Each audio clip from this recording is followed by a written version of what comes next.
सत श्री अकाल, तुसीं देख रहे हो पंजाब मेल यूएसए टीवी। मैं वरुण कौर मान खबरां दे बुलेटिन 'ਚ ਤੁਹਾਡਾ स्वागत। पेश ने ਪਹਿਲਾਂ ਚੋਣਵੀਆਂ ਖਬਰਾਂ। ਨਜਾਇਜ਼ ਤਰੀਕੇ ਨਾਲ ਅਮਰੀਕਾ ਵਿੱਚ ਦਾਖਲ ਹੋ ਰਹੇ ਪ੍ਰਵਾਸੀਆਂ ਦੀ ਬਾਰਡਰ ਏਜੰਟਾਂ ਨੇ ਬਚਾਈ ਜਾਨ। ਅਮਰੀਕੀ ਕਸਟਮ ਅਤੇ ਬਾਰਡਰ ਅਧਿਕਾਰੀਆਂ ਨੇ ਐਰੀਜ਼ੋਨਾ ਸੂਬੇ ਵਿੱਚ ਕਰੀਬ $3 ਮਿਲੀਅਨ ਦੇ ਨਸ਼ੀਲੇ ਪਦਾਰਥਾਂ ਨਾਲ ਇੱਕ ਔਰਤ ਸਮੇਤ 2 ਨੂੰ ਕੀਤਾ ਗ੍ਰਿਫਤਾਰ। पंजाब रोडवेज दिल्ली हवाई अड्डे ਲਈ किलोमीटर स्कीम तहत चलाएगी 30 नवीं वोल्वो बसां। यूरो 6 स्टैंडर्ड वालियां होणगीਆਂ नवीं बसां।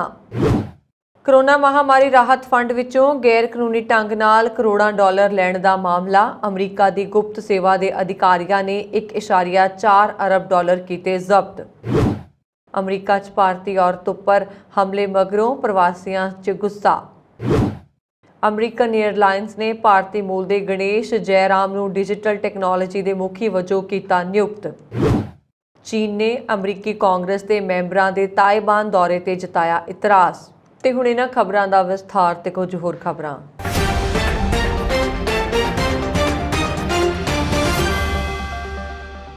मैक्सीको की सरहद राही नजायज़ तरीके नाल अमरीका विच दाखल हो रहे प्रवासियों के 2 बच्चों को कोई एरीजोना के मारूथल विच इकल्ले छड्ड गया ਅਤੇ ਬਾਰਡਰ ਏਜੰਟਾਂ ਦੀ ਸਮੇਂ ਸਿਰ इन्हां ते नज़र ना पैंदी ਤਾਂ इन्हां दा बचना मुश्किल हो जाता। एक बच्चा केवल 4 महीने ਅਤੇ दूजा 18 महीने का दस्सिया जा रहा।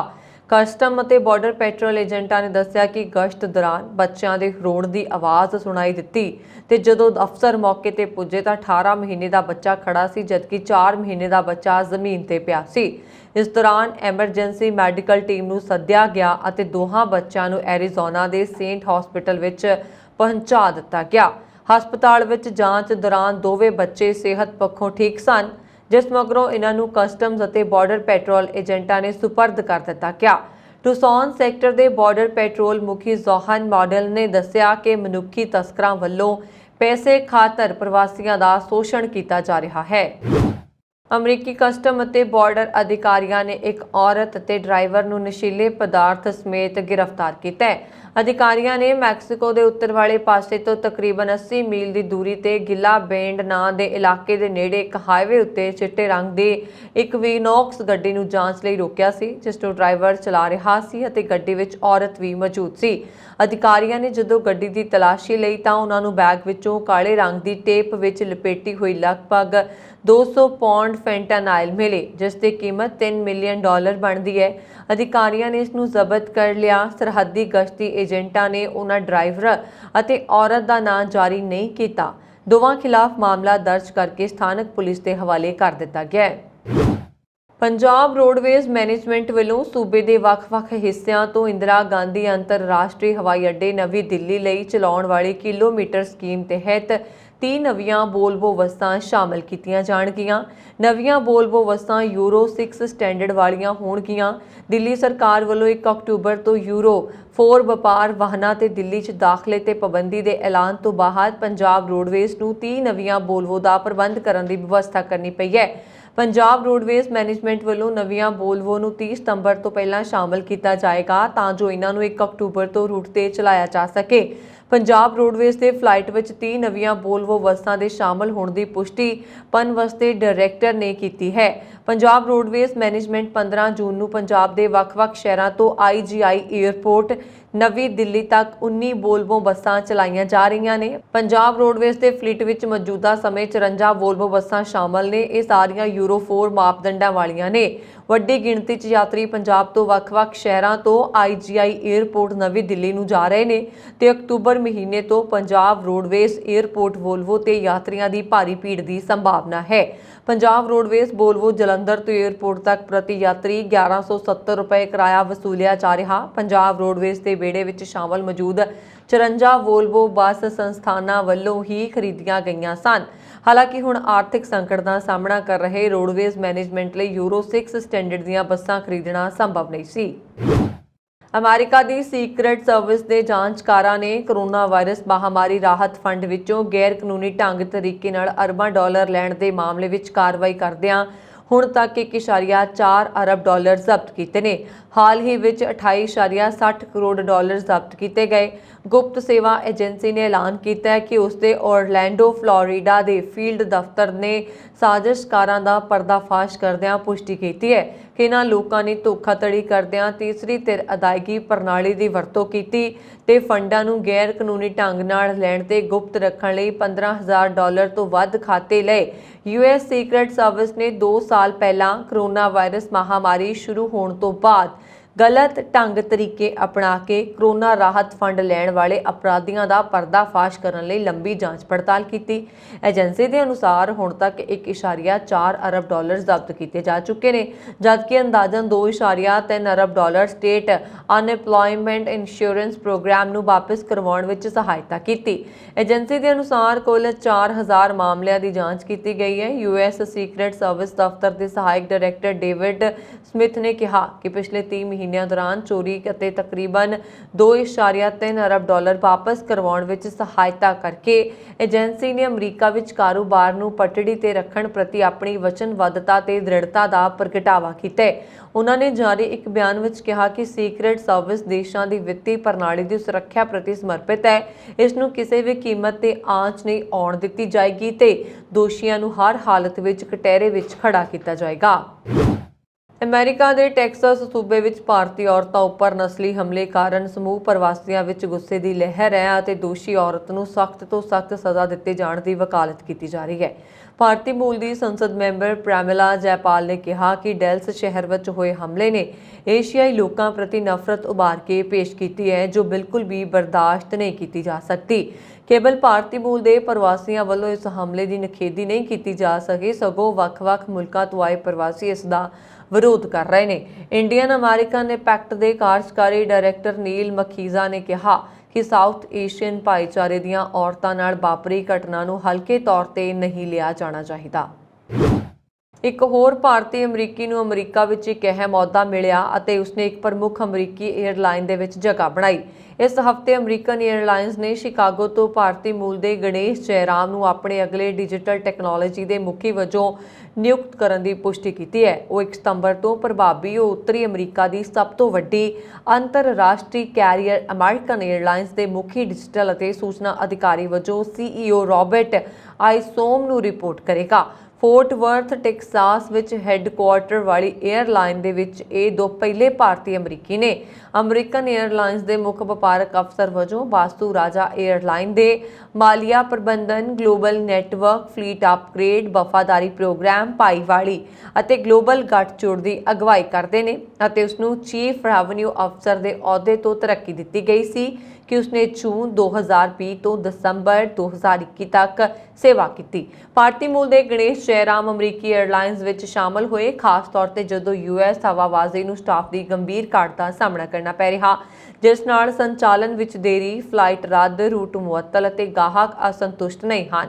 ਹੁਣ ਗਰਮੀਆਂ ਦੀ ਯਾਤਰਾ ਦੀ ਹਫੜਾ-ਦਫੜੀ ਦੇ ਨਾਲ ਸੰਯੁਕਤ ਰਾਜ ਦੀਆਂ ਘੱਟ ਸਟਾਫ ਵਾਲੀਆਂ 에ਅਰਲਾਈਨਸ ਅਤੇ ਹਵਾਈ ਅੱਡੇ ਮਹਾਮਾਰੀ ਤੋਂ ਬਾਅਦ ਦੀ ਯਾਤਰਾ ਦੇ ਉਛਾਲ ਨਾਲ ਤਾਲਮੇਲ ਰੱਖਣ ਦੇ ਯੋਗ ਨਹੀਂ ਹਨ। ਚੀਨ ਨੇ ਅਮਰੀਕੀ ਕਾਂਗਰਸ ਦੇ ਕੁਝ ਮੈਂਬਰਾਂ ਦੇ ਤਾਇਵਾਨ ਦੌਰੇ ਦਾ ਸਖਤ ਵਿਰੋਧ ਕੀਤਾ ਹੈ। ਜ਼ਿਕਰਯੋਗ ਹੈ ਕਿ ਅਮਰੀਕੀ ਸੈਨੇਟਰ ਮਾਰਸ਼ਾ ਦੇ ਵੀਰਵਾਰ ਤੋਂ ਸ਼ਨੀਵਾਰ ਤੱਕ ਤਾਇਵਾਨ ਦੌਰੇ ਦੇ ਇਤਰਾਜ਼ ਜ਼ਾਹਿਰ ਕਰਦੇ ਹੋਏ ਸਟੇਟ ਕੌਂਸਲ ਤਾਇਵਾਨ ਅਫੇਅਰਸ ਦਫ਼ਤਰ ਦੇ ਬੁਲਾਰੇ ਮਾ ਜ਼ਿਆਂਗਵਾਂਗ ਨੇ ਕਿਹਾ, ਇਨ੍ਹਾਂ ਕਾਰਵਾਈਆਂ ਨੇ ਇੱਕ ਚੀਨ ਸਿਧਾਂਤ ਅਤੇ ਚੀਨ ਅਮਰੀਕਾ 3 ਸੰਯੁਕਤ ਅਧਿਕਾਰਤ ਬੇਨਤੀ ਦੇ ਪ੍ਰਬੰਧਾਂ ਦੀ ਗੰਭੀਰਤਾ ਨਾਲ ਉਲੰਘਣਾ ਕੀਤੀ ਹੈ। ਉਹਨਾਂ ਨੇ ਤਾਇਵਾਨ ਦੇ ਡੈਮੋਕ੍ਰੈਟਿਕ ਪ੍ਰੋਗਰੈਸਿਵ ਪਾਰਟੀ ਦੇ ਅਧਿਕਾਰੀਆਂ ਨੂੰ ਚੇਤਾਵਨੀ ਦਿੱਤੀ ਹੈ ਕਿ ਆਜ਼ਾਦੀ ਦਾ ਮੰਗ ਲਈ ਭੜਕਾਉਣ ਅਤੇ ਚੀਨ ਵਿਰੋਧੀ ਬਾਹਰੀ ਤਾਕਤਾਂ ਦਾ ਮਕਸਦ ਕਦੇ ਵੀ ਪੂਰਾ ਨਹੀਂ ਹੋਣ ਦਿੱਤਾ ਜਾਏਗਾ। ਅਮਰੀਕਾ ਵਿੱਚ ਫਲੋਰੀਡਾ ਦੇ ਇੱਕ ਯੌਨ ਅਪਰਾਧੀ ਨੂੰ ਇੱਕ ਕਰਿਆਨੇ ਦੀ ਦੁਕਾਨ ਤੋਂ 8 ਸਾਲ ਦੀ ਬੱਚੀ ਨੂੰ ਕਥਿਤ ਤੌਰ ਤੇ ਖਰੀਦਣ ਦੀ ਕੋਸ਼ਿਸ਼ ਕਰਨ ਦੇ ਦੋਸ਼ ਵਿੱਚ ਗ੍ਰਿਫਤਾਰ ਕੀਤਾ ਗਿਆ। ਵਾਸ਼ਿੰਗਟਨ ਪੋਸਟ ਨੇ ਸ਼ਨੀਵਾਰ ਨੂੰ ਪੁਲਿਸ ਦੇ ਹਵਾਲੇ ਨਾਲ ਇਹ ਜਾਣਕਾਰੀ ਦਿੱਤੀ ਹੈ। ਰਿਪੋਰਟ ਮੁਤਾਬਕ 85 ਸਾਲਾ ਹੈਲਮਟ ਕੌਬ ਨੇ ਵੀਰਵਾਰ ਨੂੰ ਪੋਰਟ ਔਰੇਂਜ ਦੇ ਵਿਨਡਿਕਸ ਵਿੱਚ ਬੱਚੇ ਦੀ ਮਾਂ ਨਾਲ ਸੰਪਰਕ ਕੀਤਾ ਅਤੇ ਪ੍ਰਸਤਾਵ ਰੱਖਿਆ। ਵੈਸਟ ਟੀਵੀ ਦੇ ਅਨੁਸਾਰ 2018 ਵਿੱਚ ਵਾਲਮਾਰਟ ਵਿੱਚ ਇੱਕ ਵੱਖਰਾ ਬੱਚਾ ਖਰੀਦਣ ਦੀ ਕੋਸ਼ਿਸ਼ ਕਰਨ ਤੋਂ ਬਾਅਦ ਕਾਲ ਪ੍ਰੋਬੇਸ਼ਨ ਤੇ ਸੀ ਅਤੇ ਉਸਦੇ ਬੱਚਿਆਂ ਨਾਲ ਸੰਪਰਕ ਕਰਨ ਤੇ ਪਾਬੰਦੀ ਲਗਾਈ ਗਈ ਸੀ। ਕੈਨੇਡਾ ਵਿੱਚ ਇੱਕ ਭਿਆਨਕ ਸੜਕ ਹਾਦਸਾ ਹੋਣ ਦੀ ਖਬਰ ਹੈ। ਪੀਲ ਪੁਲਿਸ ਦੇ ਮੁਤਾਬਕ ਸ਼ਨੀਵਾਰ ਤੜਕੇ ਬ੍ਰੈਂਪਟਨ ਵਿੱਚ ਕਈ ਗੱਡੀਆਂ ਦੀ ਭਿਆਨਕ ਟੱਕਰ ਹੋ ਗਈ। ਇਸ ਹਾਦਸੇ ਵਿੱਚ ਇੱਕ ਔਰਤ ਦੀ ਮੌਤ ਹੋ ਜਾਣ ਦੇ ਬਾਰੇ ਸੂਚਨਾ ਮਿਲੀ ਹੈ, ਜਦਕਿ 15 ਲੋਕ ਜ਼ਖਮੀ ਹੋਏ ਨੇ। ਜਿਸ ਨੂੰ ਸਥਾਨਕ ਹਸਪਤਾਲ ਵਿਖੇ ਪਹੁੰਚਾਇਆ ਗਿਆ। ਆਪਣੇ ਇੱਕ ਟਵੀਟ ਵਿੱਚ ਪੀਲ ਰੀਜਨਲ ਪੁਲਿਸ ਨੇ ਕਿਹਾ ਕਿ ਸ਼ਨੀਵਾਰ ਸਵੇਰੇ ਲਗਭਗ 12:03 ਦੇ ਕਰੀਬ ਬਰੈਂਪਟਨ ਦੇ ਕੁਈਨ ਸਟਰੀਟ ਅਤੇ ਗੌਰ ਰੋਡ ਖੇਤਰ ਵਿੱਚ ਇੱਕ ਟਰੈਕਟਰ ਟ੍ਰੇਲਰ ਦੀ ਕਈ ਹੋਰ ਵਾਹਨਾਂ ਦੇ ਨਾਲ ਹੋਈ ਟੱਕਰ 'ਚ ਇੱਕ ਔਰਤ ਦੀ ਮੌਤ ਦੇ ਨਾਲ 15 ਦੇ ਕਰੀਬ ਲੋਕ ਜ਼ਖਮੀ ਹੋਏ ਨੇ। ਪੀਲ ਪੁਲਿਸ ਨੇ ਇੱਕ ਅਪਡੇਟ ਵਿੱਚ ਕਿਹਾ ਕਿ ਟੱਕਰ ਵਿੱਚ 10 ਕਾਰਾਂ ਸ਼ਾਮਲ ਸਨ। ਪੁਲਿਸ ਦੇ ਅਨੁਸਾਰ ਟਰੈਕਟਰ ਟ੍ਰੇਲਰ ਕੁਈਨ ਸਟਰੀਟ ਦੇ ਨਾਲ ਪੱਛਮ ਵੱਲ ਚੱਲ ਰਿਹਾ ਸੀ ਜਦੋਂ ਇਹ ਲਾਲ ਬੱਤੀ ਤੇ ਉਡੀਕ ਕਰ ਰਹੇ ਲਗਭਗ 10 ਵਾਹਨਾਂ ਨਾਲ ਟਕਰਾ ਗਿਆ। ਅਧਿਕਾਰੀਆਂ ਨੇ ਕਿਹਾ ਕਿ ਅਜੇ ਤੱਕ ਅਸਪਸ਼ਟ ਹੈ ਕਿ ਟਰੈਕਟਰ ਟ੍ਰੇਲਰ ਸਮੇਂ ਸਿਰ ਕਿਉਂ ਨਹੀਂ ਰੁਕਿਆ। ਪੁਲਿਸ ਨੇ ਦੱਸਿਆ ਕਿ ਟਰੈਕਟਰ ਟ੍ਰੇਲਰ ਦੇ ਡਰਾਈਵਰ ਨੂੰ ਹਿਰਾਸਤ ਵਿੱਚ ਲੈ ਲਿਆ ਗਿਆ ਅਤੇ ਉਸ ਤੇ ਕਈ ਦੋਸ਼ ਲਗਾਏ ਗਏ ਨੇ। ਅਮਰੀਕਾ ਦੇ ਕੇਂਦਰੀ ਬੈਂਕ ਫੈਡਰਲ ਰਿਜ਼ਰਵ ਦੇ ਚੇਅਰਮੈਨ ਜ਼ੋਰਮ ਨੇ ਸ਼ੁੱਕਰਵਾਰ ਨੂੰ ਕਿਹਾ ਕਿ ਜੇਕਰ ਮਹਿੰਗਾਈ ਦੀ ਦਰ ਵਿੱਚ ਗਿਰਾਵਟ ਨਾ ਆਈ ਤਾਂ ਫੈਡਰਲ ਰਿਜ਼ਰਵ ਆਉਣ ਵਾਲੇ ਦਿਨਾਂ 'ਚ ਹੋਰ ਸਖਤ ਫੈਸਲੇ ਲੈ ਸਕਦਾ ਹੈ। ਜ਼ੇਰੋਮ ਦੇ ਇਸ ਬਿਆਨ ਤੋਂ ਬਾਅਦ ਅਮਰੀਕਾ 'ਚ ਸ਼ੇਅਰ ਬਾਜ਼ਾਰ ਡਿੱਗ ਗਏ ਅਤੇ ਡਾਓ ਜੋਨਸ ਇੰਡਸਟਰੀਅਲ ਐਵਰੇਜ ਇੰਡੈਕਸ 400 ਤੋਂ ਜ਼ਿਆਦਾ ਅੰਕਾਂ ਦੀ ਗਿਰਾਵਟ ਨਾਲ ਕਾਰੋਬਾਰ ਕਰ ਰਿਹਾ ਸੀ। ਉੱਥੇ ਹੀ ਨੈਸਡੈਕ ਵਿੱਚ ਵੀ 200 ਤੋਂ ਜ਼ਿਆਦਾ ਅੰਕਾਂ ਦੀ ਗਿਰਾਵਟ ਦੇਖਣ ਨੂੰ ਮਿਲੀ ਹੈ। ਸ਼ੁੱਕਰਵਾਰ ਸ਼ਾਮ ਨੂੰ ਜਦੋਂ ਪੋਵੈਲ ਦਾ ਬਿਆਨ ਆਇਆ ਤਾਂ ਉਸ ਸਮੇਂ ਯੂਰਪੀ ਬਾਜ਼ਾਰ ਵੀ ਖੁੱਲ੍ਹੇ ਹੋਏ ਸਨ ਅਤੇ ਇਸ ਦਾ ਅਸਰ ਯੂਰਪੀ ਬਾਜ਼ਾਰਾਂ 'ਚ ਵੀ ਵੇਖਣ ਨੂੰ ਮਿਲਿਆ ਅਤੇ ਯੂਕੇ, ਫਰਾਂਸ ਅਤੇ ਜਰਮਨੀ ਦੇ ਬਾਜ਼ਾਰ 1 ਤੋਂ 1.5% ਤੱਕ ਡਿੱਗ ਗਏ। ਹਾਲਾਂਕਿ ਅਮਰੀਕਾ 'ਚ ਆਈ ਮਹਿੰਗਾਈ ਦਰ ਦੇ ਜੁਲਾਈ ਦੇ ਅੰਕੜੇ ਕੁਝ ਰਾਹਤ ਦੇਣ ਵਾਲੇ ਨੇ ਅਤੇ ਜੁਲਾਈ 'ਚ ਅਮਰੀਕੀ ਮਹਿੰਗਾਈ ਦੀ ਦਰ 6.3% ਰਹਿ ਗਈ ਹੈ। ਅਫਗਾਨ ਸ਼ਰਨਾਰਥੀਆਂ ਦੀ ਨਿਕਾਸੀ ਦੇ ਹਿੱਸੇ ਵਜੋਂ ਪਾਕਿਸਤਾਨ ਤੋਂ 324 ਲੋਕਾਂ ਨੂੰ ਲੈ ਕੇ ਇੱਕ ਜਹਾਜ਼ ਕੈਨੇਡੀਅਨ ਸੂਬੇ ਮੈਨੀਟੋਬਾ ਦੀ ਰਾਜਧਾਨੀ ਵਿਨੀਪੈਗ ਵਿੱਚ ਉਤਰਿਆ। ਖਾਮਾ ਪ੍ਰੈਸ ਨੇ ਕੈਨੇਡੀਅਨ ਇਮੀਗ੍ਰੇਸ਼ਨ ਸੇਵਾ ਦਾ ਹਵਾਲਾ ਦਿੰਦੇ ਹੋਏ ਦੱਸਿਆ ਕਿ ਫਲਾਈਟ ਵਿੱਚ ਦੁਭਾਸ਼ੀ ਅਤੇ ਹੋਰ ਲੋਕ ਸ਼ਾਮਲ ਨੇ ਜਿਨ੍ਹਾਂ ਨੇ ਕੈਨੇਡੀਅਨ ਬਲਾਂ ਅਤੇ ਸਹਿਯੋਗੀ ਸੰਸਥਾਵਾਂ ਨਾਲ ਕੰਮ ਕੀਤਾ ਸੀ। ਅਫਗਾਨ ਸਰਕਾਰ ਦੇ ਤਾਲਿਬਾਨ ਦੇ ਹੱਥੋਂ ਪਤਨ ਤੋਂ ਬਾਅਦ ਫੈਡਰਲ ਸਰਕਾਰ ਨੇ ਕੈਨੇਡਾ ਵਿੱਚ 40,000 ਅਫਗਾਨਾਂ ਨੂੰ ਮੁੜ ਵਸਾਉਣ ਲਈ ਵਚਨਬੱਧਤਾ ਜਤਾਈ ਸੀ। ਇਹ ਚਾਰਟਰ ਉਸ ਵਚਨਬੱਧਤਾ ਦਾ ਹਿੱਸਾ ਨੇ। Immigration refugees and citizenship Canada ਦੇ ਅੰਕੜਿਆਂ ਦੇ ਅਨੁਸਾਰ ਨਿਕਾਸੀ ਪ੍ਰਕਿਰਿਆ ਸ਼ੁਰੂ ਹੋਣ ਤੋਂ ਬਾਅਦ 17,655 ਅਫਗਾਨ ਨਾਗਰਿਕਾਂ ਨੂੰ ਕੈਨੇਡਾ ਭੇਜਿਆ ਗਿਆ ਹੈ। ਇਹ ਸਿਲਸਿਲਾ ਅਜੇ ਵੀ ਜਾਰੀ ਹੈ ਅਤੇ ਇਸ ਵਿਭਾਗ ਦਾ ਕਹਿਣਾ ਹੈ ਕਿ ਹਜ਼ਾਰਾਂ ਹੋਰਾਂ ਨੂੰ ਟ੍ਰਾਂਸਫਰ ਕਰਨ ਦੀ ਕੋਸ਼ਿਸ਼ ਕੀਤੀ ਜਾ ਰਹੀ ਹੈ। ਖਾਮਾ ਪ੍ਰੈਸ ਦੇ ਅਨੁਸਾਰ ਇੱਕ ਮਾਨਵਤਾਵਾਦੀ ਯਤਨ ਅਤੇ ਅਫਗਾਨ ਲਈ ਇੱਕ ਵਿਸ਼ੇਸ਼ ਇਮੀਗ੍ਰੇਸ਼ਨ ਪ੍ਰੋਗਰਾਮ ਦੁਆਰਾ ਜਿਨ੍ਹਾਂ ਨੇ ਸਰਕਾਰ ਦਾ ਸਮਰਥਨ ਕੀਤਾ ਲਗਭਗ 17,600 ਅਫਗਾਨੀਆਂ ਦਾ ਕੈਨੇਡਾ ਵਿੱਚ ਹੁਣ ਤੱਕ ਦਾ ਸਵਾਗਤ ਕੀਤਾ ਗਿਆ ਹੈ। ਜਦੋਂ ਤੋਂ ਤਾਲਿਬਾਨ ਨੇ 15 ਅਗਸਤ 2021 ਨੂੰ ਅਫਗਾਨਿਸਤਾਨ ਤੇ ਕਬਜ਼ਾ ਕੀਤਾ ਹੈ ਉਦੋਂ ਤੋਂ ਅਫਗਾਨਿਸਤਾਨ ਨੇ ਦੁਨੀਆ ਦਾ ਸਭ ਤੋਂ ਖਰਾਬ ਮਾਨਵਤਾਵਾਦੀ ਸੰਕਟ ਦੇਖਿਆ। ਲੱਖਾਂ ਲੋਕ ਔਰਤਾਂ ਅਤੇ ਕੁੜੀਆਂ ਬੁਨਿਆਦੀ ਅਧਿਕਾਰੀਆਂ ਨੂੰ ਗੁਆਉਂਦੇ ਹੋਏ ਭੋਜਨ ਪ੍ਰਾਪਤ ਕਰਨ ਲਈ ਸੰਘਰਸ਼ ਕਰ ਰਹੇ ਨੇ। ਤਾਲਿਬਾਨ ਨੇ ਬੁਨਿਆਦੀ ਅਧਿਕਾਰਾਂ ਖਾਸ ਕਰਕੇ ਔਰਤਾਂ ਅਤੇ ਕੁੜੀਆਂ ਦੇ ਅਧਿਕਾਰਾਂ ਨੂੰ ਬੁਰੀ ਤਰ੍ਹਾਂ ਨਾਲ ਸੀਮਤ ਕਰਨ ਵਾਲੀਆਂ ਨੀਤੀਆਂ ਲਾਗੂ ਕੀਤੀਆਂ ਨੇ।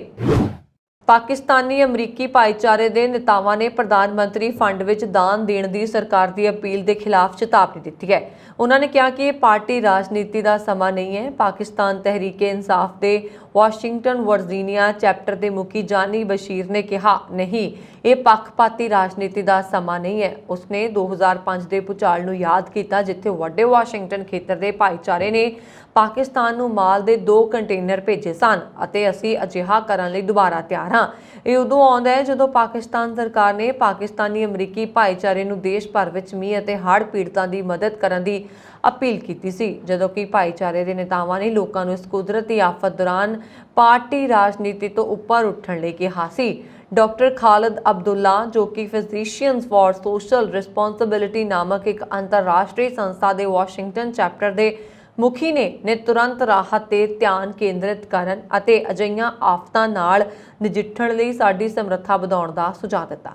ਉਹਨਾਂ ਨੇ ਕਿਹਾ ਕਿ ਮੌਨਸੂਨ ਨਵਾਂ ਨਹੀਂ ਹੈ ਅਤੇ ਨਾ ਹੀ ਹੜ੍ਹ ਅਜਿਹੀਆਂ ਚੀਜ਼ਾਂ ਦਾ ਨਿਯਤ ਪੈਟਰਨ ਹੁੰਦਾ ਹੈ। ਹੁਣ ਤੱਕ ਸਾਨੂੰ ਵਾਧੂ ਪਾਣੀ ਨੂੰ ਜਜ਼ਬ ਕਰਨ ਲਈ ਤਿਆਰ ਹੋਣਾ ਚਾਹੀਦਾ ਹੈ ਅਤੇ ਇੱਥੋਂ ਤੱਕ ਕਿ ਇਸ ਨੂੰ ਆਪਣੇ ਫਾਇਦੇ ਲਈ ਵਰਤਣਾ ਚਾਹੀਦਾ ਹੈ।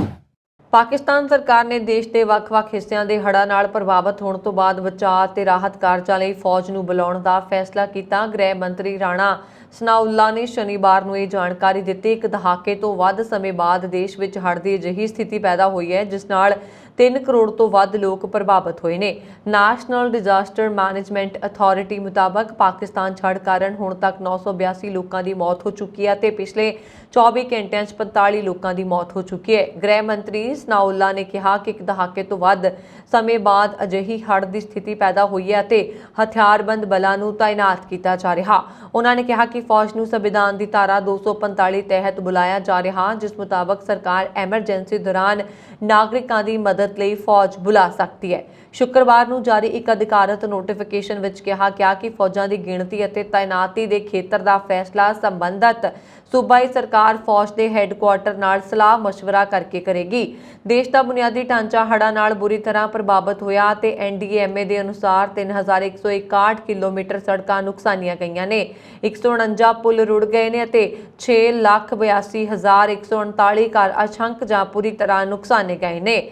ਮੌਨਸੂਨ ਦੀ ਅਣਪਛਾਤੀ ਬਾਰਿਸ਼ ਕਾਰਨ ਆਏ ਹੜ੍ਹਾਂ ਨੇ ਦੇਸ਼ ਦੇ ਲਗਭਗ ਅੱਧੇ ਹਿੱਸੇ ਨੂੰ ਪਾਣੀ ਵਿੱਚ ਡੁਬੋ ਦਿੱਤਾ ਹੈ ਤੇ 110 ਜ਼ਿਲ੍ਹਿਆਂ ਵਿੱਚ 57 ਲੱਖ ਤੋਂ ਵੱਧ ਲੋਕਾਂ ਨੂੰ ਆਸਰਾ ਅਤੇ ਭੋਜਨ ਤੋਂ ਬਿਨਾਂ ਛੱਡ ਦਿੱਤਾ ਗਿਆ ਹੈ। ਤਾਲਿਬਾਨ ਨੇ ਇੱਕ ਨਵਾਂ ਫਰਮਾਨ ਜਾਰੀ ਕਰਦੇ ਹੋਏ ਵਿਦਿਆਰਥਣਾਂ ਦੇ ਅੱਗੇ ਪੜ੍ਹਾਈ ਲਈ ਵਿਦੇਸ਼ ਜਾਣ ਤੇ ਪਾਬੰਦੀ ਲਗਾ ਦਿੱਤੀ ਹੈ। ਰਿਪੋਰਟ ਦੇ ਮੁਤਾਬਕ ਤਾਲਿਬਾਨ ਨੇ ਕਾਬੁਲ ਦੀਆਂ ਵਿਦਿਆਰਥਣਾਂ ਨੂੰ ਕਾਜ਼ਕਿਸਤਾਨ ਅਤੇ ਕਤਰ ਵਰਗੇ ਦੇਸ਼ਾਂ 'ਚ ਉੱਚ ਸਿੱਖਿਆ ਲਈ ਜਾਣ ਤੋਂ ਮਨ੍ਹਾ ਕਰ ਦਿੱਤਾ। ਕੇਵਲ ਵਿਦਿਆਰਥੀਆਂ ਨੂੰ ਹੀ ਕਾਬੁਲ ਛੱਡਣ ਦੀ ਆਗਿਆ ਦਿੱਤੀ ਗਈ ਹੈ। ਤਾਲਿਬਾਨ ਨੇ ਅਗਸਤ 2021 ਵਿੱਚ ਅਫਗਾਨਿਸਤਾਨ ਤੇ ਕਬਜ਼ਾ ਕਰਨ ਤੋਂ ਬਾਅਦ ਸਭ ਤੋਂ ਪਹਿਲਾਂ ਸਿੱਖਿਆ ਪ੍ਰਣਾਲੀ ਵਿੱਚ ਬਦਲਾਅ ਕਰਨਾ ਸ਼ੁਰੂ ਕੀਤਾ ਸੀ। ਤਾਲਿਬਾਨ ਸਰਕਾਰ ਨੇ ਲੜਕੀਆਂ ਦੇ ਹਾਈ ਸਕੂਲ ਅਤੇ ਕਾਲਜ ਬੰਦ ਕਰ ਦਿੱਤੇ। ਔਰਤਾਂ ਦੇ ਵਿਰੋਧ ਤੋਂ ਬਾਅਦ ਸਕੂਲ 6ਵੀਂ ਜਮਾਤ ਤੱਕ ਖੋਲ੍ਹੇ ਗਏ। ਹਾਲ ਹੀ ਵਿੱਚ ਅਫਗਾਨਿਸਤਾਨ ਦੇ ਗ੍ਰਹਿ ਮੰਤਰੀ ਅਤੇ ਤਾਲਿਬਾਨ ਦੇ ਸਹਿ ਉਪਨੇਤਾ ਸਿਰਾਜੁਦੀਨ ਹਕਾਨੀ ਨੇ ਇੱਕ ਹਾਈ ਸਕੂਲ ਖੋਲ੍ਹਣ ਦਾ ਵਾਅਦਾ ਕੀਤਾ, ਪਰ ਹੁਣ ਉਚੇਰੀ ਸਿੱਖਿਆ ਵਿਰੁੱਧ ਨਵਾਂ ਫਰਮਾਨ ਜਾਰੀ ਕੀਤਾ ਗਿਆ। ਅਫਗਾਨਿਸਤਾਨ ਵਿੱਚ ਸੱਤਾ ਸੰਭਾਲਣ ਤੋਂ ਬਾਅਦ ਤਾਲਿਬਾਨ ਨੇ ਕਿਹਾ ਸੀ ਕਿ ਉਹ ਔਰਤਾਂ ਨੂੰ ਵੱਧ ਤੋਂ ਵੱਧ ਆਜ਼ਾਦੀ ਦੇਣਗੇ, ਪਰ ਅਫਗਾਨਿਸਤਾਨ ਵਿੱਚ ਪਿਛਲੇ 1 ਸਾਲ 'ਚ ਰਹਿ ਰਹੀਆਂ ਔਰਤਾਂ ਦੀ ਹਾਲਤ ਦੁਨੀਆ ਤੋਂ ਲੁਕੀ ਨਹੀਂ ਹੈ। ਇੱਥੇ ਔਰਤਾਂ ਤੇ ਜ਼ੁਲਮ ਹੋ ਰਹੇ ਨੇ। ਪਰਿਵਾਰ ਦੀਆਂ ਲੜਕੀਆਂ ਨੂੰ ਮੁੰਡਿਆਂ ਨਾਲੋਂ ਘੱਟ ਖਾਣਾ ਮਿਲ ਰਿਹਾ। ਕਾਬੁਲ ਤੇ ਕਬਜ਼ਾ ਕਰਨ ਤੋਂ ਬਾਅਦ ਤਾਲਿਬਾਨ ਨੇ ਕਿਹਾ ਕਿ ਅਸੀਂ 1996 ਦੇ ਸ਼ਾਸਨ ਵਾਂਗ ਇਸ ਵਾਰ ਔਰਤਾਂ ਦੇ ਅਧਿਕਾਰਾਂ ਨਾਲ ਨਹੀਂ ਖੇਡਾਂਗੇ। ਉਹ ਇਸਲਾਮ ਦੇ ਦਾਇਰੇ ਵਿੱਚ ਰਹਿ ਕੇ ਔਰਤਾਂ ਦੀ ਸਿੱਖਿਆ ਅਤੇ ਰੋਜ਼ਗਾਰ ਦੇ ਮੌਕੇ ਪੈਦਾ ਕਰਨਗੇ, ਪਰ ਹਰ ਰੋਜ਼ ਤਾਲਿਬਾਨ ਔਰਤਾਂ ਦੇ ਅਧਿਕਾਰਾਂ ਨੂੰ ਸੀਮਿਤ ਕਰ ਰਿਹਾ। ਚਾਹੇ ਸਕੂਲ ਬੰਦ ਕਰਨ ਦੀ ਗੱਲ ਹੋਵੇ, ਸਰਕਾਰੀ ਦਫ਼ਤਰਾਂ ਦੇ ਦਰਵਾਜ਼ੇ ਔਰਤਾਂ ਲਈ ਬੰਦ ਕਰਨ ਦੀ ਗੱਲ ਹੋਵੇ, ਤਾਲਿਬਾਨ ਆਪਣੇ ਪੁਰਾਣੇ ਰੂਪ ਵਿੱਚ ਵਾਪਸ ਆ ਰਿਹਾ। ਪਹਿਲਾਂ ਵੀ ਤਾਲਿਬਾਨ ਔਰਤਾਂ ਤੇ ਕਈ ਤਰ੍ਹਾਂ ਦੀਆਂ ਪਾਬੰਦੀਆਂ ਲਗਾ ਚੁੱਕਾ ਹੈ, ਜਿਨ੍ਹਾਂ ਵਿੱਚ ਇਕੱਲੇ ਹਵਾਈ ਸਫ਼ਰ ਕਰਨ ਤੇ ਰੋਕ, ਔਰਤਾਂ ਤੇ ਮਰਦਾਂ ਦੇ ਇਕੱਠੇ ਅਮਿਊਜ਼ਮੈਂਟ ਪਾਰਕ ਜਾਣ ਤੇ ਰੋਕ ਤੇ ਫਿਰ ਬੁਰਕਾ ਪਹਿਨਣ ਵਰਗੇ ਫਰਮਾਨ ਸ਼ਾਮਲ ਨੇ।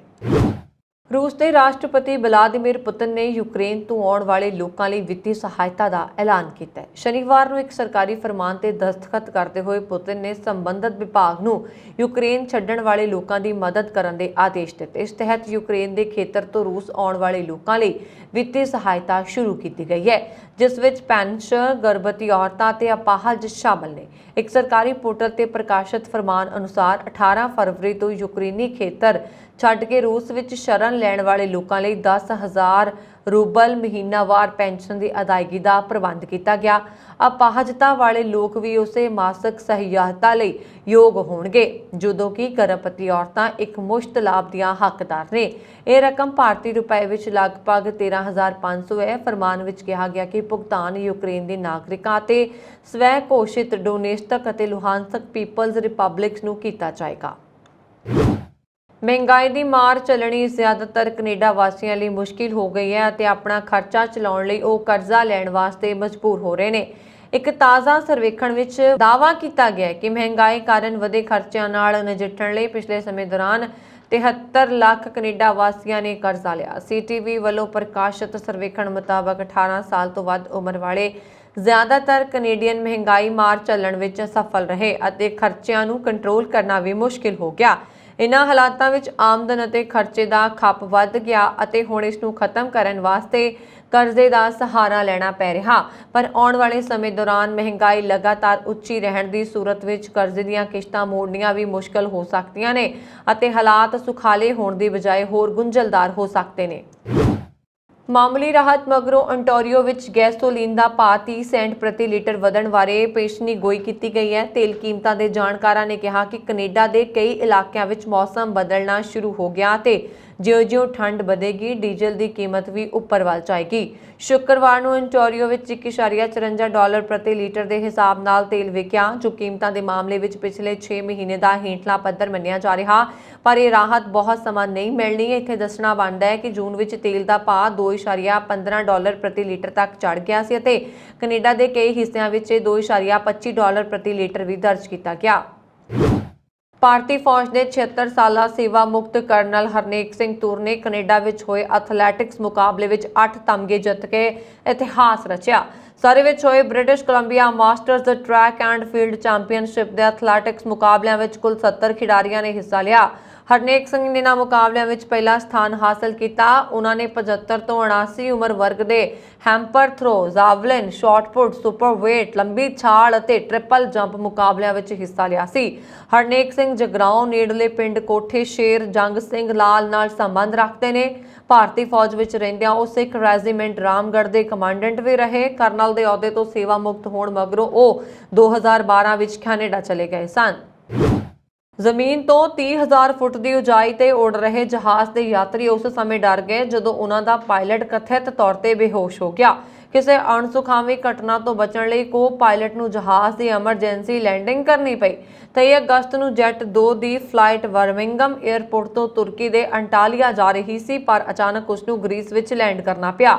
에ਅਰਲਾਈਨ ਨੇ ਇਸ ਲੈਂਡਿੰਗ ਨੂੰ ਮੈਡੀਕਲ ਐਮਰਜੈਂਸੀ ਦਾ ਨਾਮ ਦਿੱਤਾ ਹੈ। ਉਡਾਣ ਦੌਰਾਨ ਜਹਾਜ਼ ਦੇ ਅਗਲੇ ਹਿੱਸੇ 'ਚ ਕੁਝ ਹੰਗਾਮਾ ਦੇਖਣ ਤੋਂ ਬਾਅਦ ਯਾਤਰੀਆਂ ਨੂੰ ਪਤਾ ਲੱਗਾ ਕਿ ਕੁਝ ਗੜਬੜ ਹੈ। ਇੱਕ ਯਾਤਰੀ ਨੇ ਦੱਸਿਆ ਕਿ ਜਹਾਜ਼ ਵਿੱਚ ਕੁਝ ਹਿਲਜੁਲ ਹੋਣ ਤੋਂ ਬਾਅਦ ਲੋਕ ਡਰ ਗਏ। ਅਸੀਂ ਸਾਰੇ ਆਪਣੀਆਂ ਸੀਟਾਂ ਤੇ ਬੈਠੇ ਹੋਏ ਸੀ ਜਦੋਂ ਅਸੀਂ ਦੇਖਿਆ ਕਿ ਜਹਾਜ਼ ਦੇ ਅਗਲੇ ਹਿੱਸੇ ਵਿੱਚ ਕੁਝ ਗੜਬੜ ਸੀ। ਉਸਨੇ ਕਿਹਾ, ਸਾਨੂੰ ਲੱਗਾ ਕਿ ਟਾਇਲਟ ਵਿੱਚ ਕਿਸੇ ਨੂੰ ਸੱਟ ਲੱਗੀ ਹੈ। ਬਾਅਦ ਵਿੱਚ ਸਾਨੂੰ ਦੱਸਿਆ ਗਿਆ ਕਿ ਅਸੀਂ ਮੈਡੀਕਲ ਐਮਰਜੈਂਸੀ ਕਾਰਨ ਗ੍ਰੀਸ ਵਿੱਚ ਉਤਰ ਰਹੇ ਹਾਂ। ਯਾਤਰੀਆਂ ਦੇ ਅਨੁਸਾਰ ਉਹਨਾਂ ਨੂੰ ਇਹ ਨਹੀਂ ਦੱਸਿਆ ਗਿਆ ਕਿ ਪਾਇਲਟ ਬੇਹੋਸ਼ ਹੋ ਗਿਆ ਅਤੇ ਥੈਸਾਲੋਨੀਕੀ ਹਵਾਈ ਅੱਡੇ ਤੇ ਉਤਰਨ ਤੋਂ ਪਹਿਲਾਂ ਜਹਾਜ਼ ਤੇਜ਼ੀ ਨਾਲ ਹੇਠਾਂ ਉਤਰਨ ਲੱਗਾ। ਜੈਟ 2 ਦੇ ਬੁਲਾਰੇ ਨੇ ਕਿਹਾ ਕਿ ਸਾਵਧਾਨੀ ਦੇ ਉਪਾਅ ਵਜੋਂ ਉਡਾਣ ਨੂੰ ਮੋੜਿਆ ਗਿਆ ਸੀ। ਯਾਤਰੀ ਨੇ ਦੱਸਿਆ ਕਿ ਜਹਾਜ਼ ਤੋਂ ਬਾਹਰ ਆ ਕੇ 에ਅਰਪੋਰਟ ਟਰਮੀਨਲ ਵਿੱਚ ਦਾਖਲ ਹੋਣ ਤੋਂ ਬਾਅਦ ਸਟਾਫ ਨੇ ਸਾਨੂੰ ਅਪਡੇਟ ਕੀਤਾ, ਪਰ ਯਾਤਰੀਆਂ ਨੂੰ ਉਦੋਂ ਤੱਕ ਉਤਰਨ ਦੀ ਆਗਿਆ ਨਹੀਂ ਦਿੱਤੀ ਗਈ ਜਦੋਂ ਤੱਕ ਇੱਕ ਐਂਬੂਲੈਂਸ ਨੇ ਬੇਹੋਸ਼ ਪਾਇਲਟ ਨੂੰ ਬਾਹਰ ਨਹੀਂ ਕੱਢਿਆ, ਜਿਸ ਵਿੱਚ 1 ਘੰਟੇ ਤੋਂ ਵੱਧ ਸਮਾਂ ਲੱਗ ਗਿਆ। ਇੱਕ ਹੋਰ ਯਾਤਰੀ ਨੇ ਕਿਹਾ ਕਿ ਲੋਕ ਪਰੇਸ਼ਾਨ ਸਨ ਅਤੇ ਸਾਨੂੰ ਕੁਝ ਨਹੀਂ ਪਤਾ ਸੀ ਕਿ ਕੀ ਹੋ ਰਿਹਾ। ਇਹ ਜਹਾਜ਼ ਵਿੱਚ ਸਫ਼ਰ ਕਰ ਰਹੇ ਇੱਕ ਯਾਤਰੀ ਨੇ ਦੱਸਿਆ ਕਿ ਫਲਾਈਟ ਤੋਂ ਪਹਿਲਾਂ ਹੀ ਉਹ ਠੀਕ ਮਹਿਸੂਸ ਨਹੀਂ ਕਰ ਰਹੇ ਸੀ। ਇਸ ਜਹਾਜ਼ ਤੋਂ ਜ਼ਿਆਦਾਤਰ ਲੋਕ ਤੁਰਕੀ 'ਚ ਛੁੱਟੀਆਂ ਮਨਾਉਣ ਜਾ ਰਹੇ ਸਨ। ਜਹਾਜ਼ ਨੇ 8 ਘੰਟੇ ਦੇਰੀ ਨਾਲ ਉਡਾਣ ਭਰੀ ਸੀ। ਇਸ ਕਾਰਨ ਫਲਾਈਟ ਵਿੱਚ ਸਵਾਰ ਸਾਰੇ ਯਾਤਰੀਆਂ ਨੂੰ 15 ਯੂਰੋ ਦਾ ਵਾਊਚਰ ਅਤੇ ਮੁਫਤ ਖਾਣਾ ਦਿੱਤਾ ਗਿਆ। ਚੰਗਾ ਹੋਇਆ ਕਿ ਇਸ ਨੂੰ ਗ੍ਰੀਸ ਵਿੱਚ ਐਮਰਜੈਂਸੀ ਲੈਂਡਿੰਗ ਦੀ ਆਗਿਆ ਮਿਲ ਗਈ, ਨਹੀਂ ਤਾਂ ਵੱਡਾ ਹਾਦਸਾ ਵਾਪਰ ਸਕਦਾ ਸੀ। ਕੈਲਗਰੀ ਦੇ ਉੱਤਰ ਪੂਰਬੀ ਇਲਾਕੇ ਵਿੱਚ ਇੱਕ ਫਾਰਮੇਸੀ ਲੁੱਟਣ ਵਾਲੇ 2 ਨੌਜਵਾਨਾਂ ਨੂੰ ਪੁਲਿਸ ਨੇ ਗ੍ਰਿਫਤਾਰ ਕਰ ਲਿਆ। ਪੁਲਿਸ ਮੁਤਾਬਕ ਉਕਤ ਨੌਜਵਾਨ 124B ਸੈਡਸਟੋਨ ਸਿਟੀ ਫਾਰਮੇਸੀ ਵਿਖੇ ਲੁੱਟ ਦੀ ਵਾਰਦਾਤ ਨੂੰ ਅੰਜਾਮ ਦੇ ਕੇ ਭੱਜਣ 'ਚ ਸਫਲ ਹੋ ਚੁੱਕੇ ਸਨ। ਪੁਲਿਸ ਨੇ ਗਸ਼ਤ ਦੌਰਾਨ ਉਹਨਾਂ ਨੂੰ ਗ੍ਰਿਫਤਾਰ ਕਰਕੇ ਲੁੱਟੀ ਨਕਦੀ ਅਤੇ ਦਵਾਈਆਂ ਬਰਾਮਦ ਕੀਤੀਆਂ। ਪੁਲਿਸ ਤੀਜੇ ਸ਼ੱਕੀ ਦੀ ਭਾਲ ਕਰ ਰਹੀ ਹੈ। ਜਗਦੀਸ਼ ਟਾਈਟਲਰ ਦੀ ਤਸਵੀਰ ਵਾਲੀ ਟੀ-ਸ਼ਰਟ ਪਹਿਨ ਕੇ ਸੱਚਖੰਡ ਸ੍ਰੀ ਹਰਮੰਦਰ ਸਾਹਿਬ ਵਿੱਚ ਤਸਵੀਰਾਂ ਖਿਚਵਾ ਕੇ ਤੇ ਫਿਰ ਇਸ ਨੂੰ ਵਾਇਰਲ ਕਰਨ ਵਾਲੇ ਕਾਂਗਰਸੀ ਆਗੂ ਕਰਮਜੀਤ ਗਿੱਲ ਦੀ ਜ਼ਮਾਨਤ ਅਰਜ਼ੀ ਅਦਾਲਤ ਨੇ ਰੱਦ ਕਰ ਦਿੱਤੀ ਹੈ। ਮਿਲੀ ਜਾਣਕਾਰੀ ਮੁਤਾਬਕ ਕਰਮਜੀਤ ਗਿੱਲ ਦੇ ਵਕੀਲਾਂ ਨੇ ਅਦਾਲਤ ਵਿੱਚ ਦਲੀਲ ਦਿੱਤੀ ਹੈ ਕਿ ਉਸ ਦਾ ਇਰਾਦਾ ਧਾਰਮਿਕ ਭਾਵਨਾਵਾਂ ਭੜਕਾਉਣ ਦਾ ਨਹੀਂ ਸੀ, ਸਗੋਂ ਆਪਣੇ ਸਿਆਸੀ ਗੁਰੂ ਦੀ ਤਸਵੀਰ ਵਾਲੀ ਟੀ-ਸ਼ਰਟ ਪਹਿਨ ਕੇ ਝੁਕਣ ਦਾ ਸੀ, ਜੋ ਕਿ ਅਪਰਾਧ ਨਹੀਂ ਹੈ। ਦੂਜੇ ਪਾਸੇ ਪੁਲਿਸ ਵੱਲੋਂ ਕੀਤੀ ਗਈ ਜਾਂਚ ਦੇ ਆਧਾਰ ਤੇ ਉਸ ਖਿਲਾਫ ਧਾਰਮਿਕ ਭਾਵਨਾਵਾਂ ਨੂੰ ਭੜਕਾਉਣ ਦੇ ਦੋਸ਼ ਵਿੱਚ 153 ਤਹਿਤ ਮਾਮਲਾ ਦਰਜ ਕੀਤਾ ਗਿਆ ਹੈ। ਦੱਸ ਦਈਏ ਕਿ ਕਰਮਜੀਤ ਗਿੱਲ ਨੂੰ ਪੁਲਿਸ ਨੇ ਪਿਛਲੇ ਹਫ਼ਤੇ ਦੀਨਾਨਗਰ ਟੋਲ ਪਲਾਜ਼ਾ ਤੋਂ ਗ੍ਰਿਫਤਾਰ ਕੀਤਾ ਸੀ। ਅੰਮ੍ਰਿਤਸਰ ਵਿੱਚ ਕਾਂਗਰਸੀ ਵਰਕਰ ਬੁੱਧਵਾਰ ਨੂੰ 1984 ਸਿੱਖ ਕਤਲੇਆਮ ਦੇ ਦੋਸ਼ੀ ਜਗਦੀਸ਼ ਟਾਈਟਲਰ ਦੀ ਫੋਟੋ ਲੱਗੀ ਟੀ-ਸ਼ਰਟ ਪਾ ਕੇ ਸੱਚਖੰਡ ਸ੍ਰੀ ਹਰਮੰਦਰ ਸਾਹਿਬ ਪਹੁੰਚਿਆ ਸੀ ਤੇ ਉਸਨੇ ਸ੍ਰੀ ਦਰਬਾਰ ਸਾਹਿਬ ਦੀ ਪਰਿਕਰਮਾ ਤੇ ਫੋਟੋਆਂ ਵੀ ਖਿਚਵਾਈਆਂ ਸੀ, ਜਿਸ ਤੋਂ ਬਾਅਦ ਉਸਨੇ ਇਹਨਾਂ ਫੋਟੋਆਂ ਨੂੰ ਵਾਇਰਲ ਕਰ ਦਿੱਤਾ ਗਿਆ। ਇਹਨਾਂ ਫੋਟੋਆਂ ਦੇ ਵਾਇਰਲ ਹੋਣ ਤੋਂ ਬਾਅਦ ਇਸ ਮਾਮਲੇ ਵਿੱਚ ਵਿਵਾਦ ਖੜਾ ਹੋ ਗਿਆ। ਐਸਜੀਪੀਸੀ ਵੱਲੋਂ ਇਸ ਮਾਮਲੇ ਦੇ ਕੜੇ ਸ਼ਬਦਾਂ ਵਿੱਚ ਨਿੰਦਾ ਕੀਤੀ ਗਈ ਹੈ, ਜਿਸ ਤੋਂ ਬਾਅਦ ਇਸ ਮਾਮਲੇ ਵਿੱਚ ਕਾਂਗਰਸੀ ਵਰਕਰ ਕਰਮਜੀਤ ਗਿੱਲ ਤੇ ਮਾਮਲਾ ਦਰਜ ਕਰ ਲਿਆ ਗਿਆ। ਐਸਜੀਪੀਸੀ ਦੀ ਸ਼ਿਕਾਇਤ ਤੇ ਕਰਮਜੀਤ ਖਿਲਾਫ ਧਾਰਾ 153A ਦੇ ਤਹਿਤ ਮਾਮਲਾ ਦਰਜ ਕੀਤਾ ਗਿਆ ਸੀ। ਇਹ ਸਨ ਹੁਣ ਤੱਕ ਦੀਆਂ ਖਬਰਾਂ। ਮੈਨੂੰ ਵਰੁਣ ਕੌਰ ਮਾਨ ਨੂੰ ਦਿਓ ਆਗਿਆ। ਹੋਰ ਖਬਰਾਂ ਦੇ ਲਈ ਸਾਡਾ YouTube ਚੈਨਲ ਪੰਜਾਬ ਮੇਲ USA TV ਜ਼ਰੂਰ ਸਬਸਕ੍ਰਾਈਬ ਕਰੋ। ਸਤਿ ਸ਼੍ਰੀ ਅਕਾਲ।